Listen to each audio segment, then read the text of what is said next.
užaljeni in ponižani, mi mali delničarji, po pravici vam povem. Delničarka sem. Verjamem. Se pravi, me ne pustite noč. Sam trenutek bom.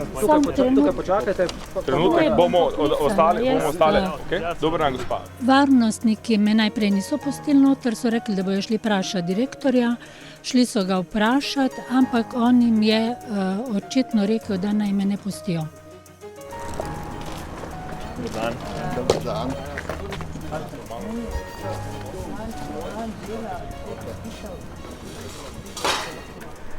Na kakšni podlagi? Kaj je on kot delničar več, kot so drugi delničari? A veste zakaj? Kako je lahko Batagel kupoval tako nizkotno od Ilirike?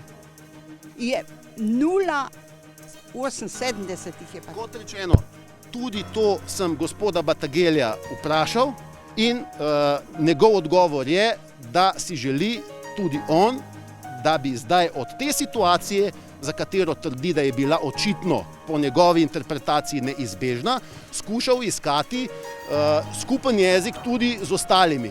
Je pa res, da seveda iz naslova tega, kar je danes bilo na skupščini sprejeto in kakor je izgledala ta skupščina, menim, da to ni prava pot in prav način v iskanje ustrezne, kompromisne in konstruktivne rešitve za vse.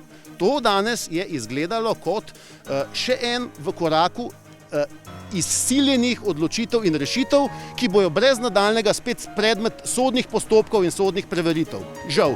Ampak odgovornost je treba iskati ne samo na sodišču, ampak tudi za vsemi temi postopki, ki bojo sledili, vendarle priti do rezultata, ki ne bo peljal še v nadaljnjo eskalacijo in zaostrenosti.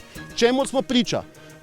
Začelo se je na lanski skupščini in nadaljuje se ponovno tudi s tokratno skupščino. Po našem prepričanju to ni potrebno in je moč najti rešitev, ki je dobra za vse tiste, ki imajo pozitivne namene z obstoječimi družbami in ne nazadnje, da gre tudi malim delničarjem tisto, kar jim pripada. Torej vsaj poštena cena in perspektiva teh družb.